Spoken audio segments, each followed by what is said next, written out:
आज के इस वीडियो में हम लोग प्रश्नावली 5.3 का क्वेश्चन नंबर 18 को सॉल्व करेंगे। यह क्वेश्चन देखने में भले ही बड़ा लग रहा हो, लेकिन इसको सॉल्व करेंगे तो एक पेज में ही इसको सॉल्व कर सकते हैं और बहुत ही कम समय में। तो इस तरह का कोई भी क्वेश्चन आएगा तो उसको बहुत ही आसानी से सॉल्व कर पाएंगे। तो इस वीडियो को शुरू से लेकर लास्ट तक वॉच कीजिए, तभी इस तरह के क्वेश्चन को लगा पाएंगे। तो वीडियो को अभी से कर दीजिए लाइक। चैनल पर अगर आप पहली बार हैं तो चैनल को भी सब्सक्राइब कर दीजिए। तो देखते हैं कि क्वेश्चन को कैसे इसको सॉल्व करेंगे और क्वेश्चन क्या है। क्वेश्चन दिया है, केंद्र ए से प्रारंभ करते हुए बारी बारी से केंद्रों ए और बी को लेते हुए त्रिज्याओं 0.5 centimetre, 1 centimetre, 1.5 centimetre, 2 centimetre dot dot वाले उत्तरोत्तर अर्धवृत्तों को खींचकर एक सर्पिल बनाया गया है, जैसा कि आकृति 5.4 में दर्शाया गया है। 13 क्रमागत अर्धवृत्तों से बने इस सर्पिल की कुल लंबाई क्या है। अब आगे फिर देखते हैं कि फिर क्वेश्चन में और क्या बोला है, इसको देखते हैं। तो पूछ रहा था इस सर्पिल की कुल लंबाई क्या है, और क्वेश्चन में दिया है कि पाई इक्वल 22/7 इसको मानिए, और संकेत में ये भी दिया है कि क्रमशः केंद्रों ए बी डॉट डॉट वाले अर्धवृत्तों की लंबाई L1, L2, L3, L4 है। इस तरह का यहाँ पे एक दे दिया है, यहाँ पे एक सर्पिल दिया है। कह रहा है कि केंद्र ए से 0.5 सेंटीमीटर का यहाँ से एक अर्धवृत्त इस तरह से बनाया गया है।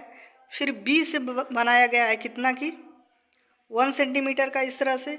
फिर बारी बारी से कह रहा है, फिर 1.5 का फिर केंद्र ए से सर्पिल बनाया गया है यहाँ पे इस तरह से।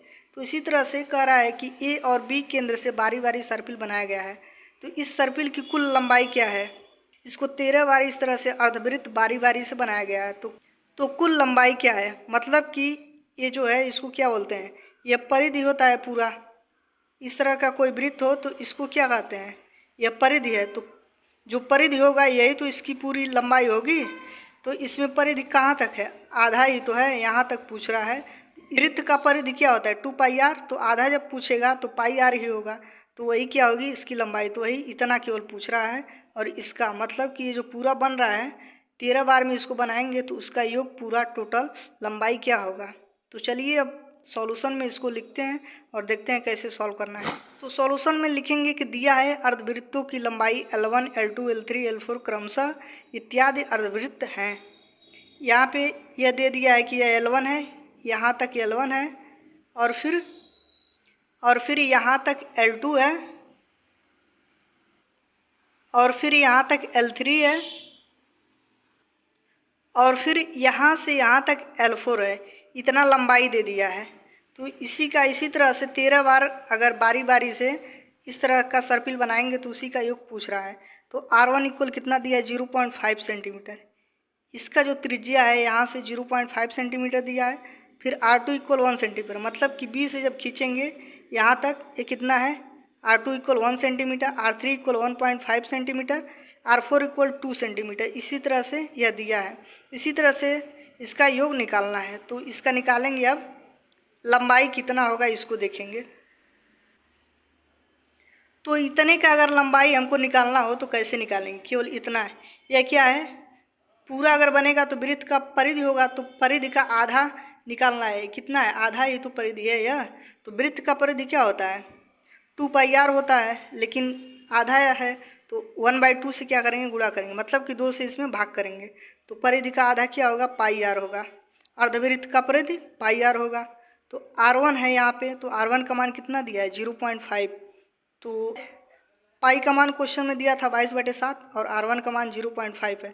गुणा करेंगे तो कितना आएगा 11/7 आ जाएगा, इतना सेंटीमीटर। और L2 का मान कैसे, L2 मतलब क्या, इतना जो अर्धवृत्त का परिधि है यह। तो अर्धवृत्त का जितना परिधि होगा वही तो इसकी लंबाई होगी। तो L2 को लिखेंगे πr2। अर्धवृत्त का परिधि क्या होता है πr केवल। तो R2, तो R का मान क्या है 1, यहाँ पे क्वेश्चन में दिया था, तो इसको रखेंगे। और पाई का मान रखेंगे 22/7। तो 1 का 22/7 में करेंगे तो 22/7 सेंटीमीटर हो जाएगा। इसी तरह से फिर क्वेश्चन में पूछा है L3 की लंबाई क्या हो जाएगी तब, इसका अर्धवृत्त। तो इसको लगाते हैं अब। तो L3 इक्वल होगा पाई R3। तो R3 का मान कितना दिया था, 1.5 क्वेश्चन में दिया था, तो पाई का मान रखेंगे, गुणा करेंगे तो 33/7 आ जाएगा, इतना सेंटीमीटर L3 की वैल्यू। और L4 का मान क्या आ जाएगा, L4 का निकालने के लिए R4 की वैल्यू रखेंगे, R4 का वैल्यू यहाँ पे दिया है, तो पाई का मान रखेंगे 22/7 और R4 का मान 2 दिया है तो 2 रखेंगे, तो 22 दूना 44/7 सेंटीमीटर हो जाएगा। तो इस तरह से L1, L2, L3, L4 निकल गया। इसी तरह से कहाँ तक निकालना है, 13 पदों तक निकालना है। तो देख रहे हैं यहाँ पे हर एक बीच में क्या है, एक डिफरेंस है। कितने का डिफरेंस है, 11/7 का यहाँ पर भी है और 11/7 का यहाँ पर भी है। मतलब कि इसका जो सर्वांतर है वह हर जगह क्या है, सेम है। जब सर्वांतर सेम आता है, नियत रहता है, तो क्या कहते हैं, यह अर्थमेटिक प्रोग्रेशन में है, तो यह AP में है। तो इसका 13 पदों का योग हम लोग निकाल सकते हैं। तो आगे अब इसको सॉल्व करेंगे। तो लिखेंगे अतः इससे प्राप्त AP, इससे प्राप्त AP क्या है, L1 का मान 11/7 आया है, L2 का 22/7, L3 का 33/7 और L4 का 44/7। तो इसी तरह से हमको निकालना है सर्पिल की कुल लंबाई क्या हो जाएगी, L1, L2, L3 dot dot करके कहाँ तक निकालना है, इसी तरह से 13 पदों तक निकालना है।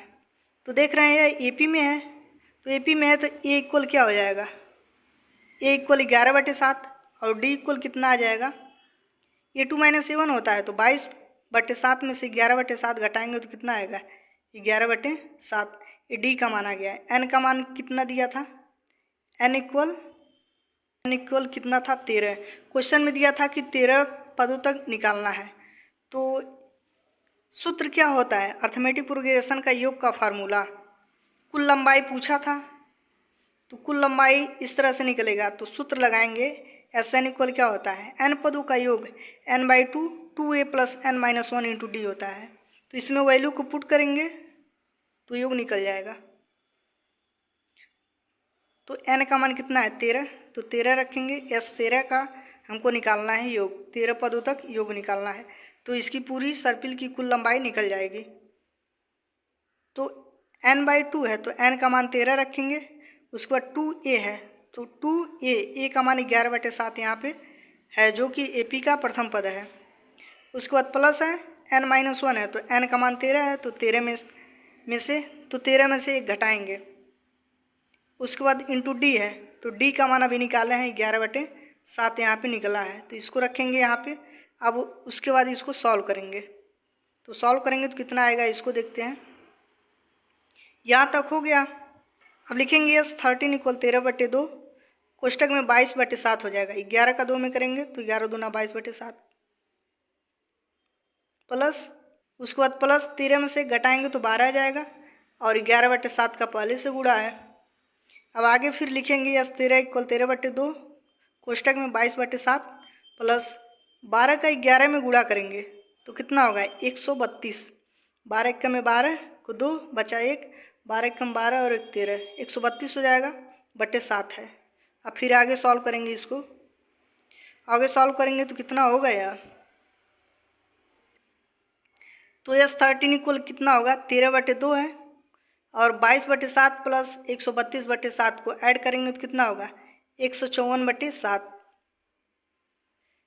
अब 154/7 है तो 7 से कट जाएगा कितना बार में, 7 दूना 14, 1 बचा 7 दूना 14, 22 आ जाएगा, 22 बार में कट जाएगा और 13/2 है तो 2 से भी कैंसिल हो जाएगा, 22, 11 आ जाएगा, 11 दूना 22 होता है।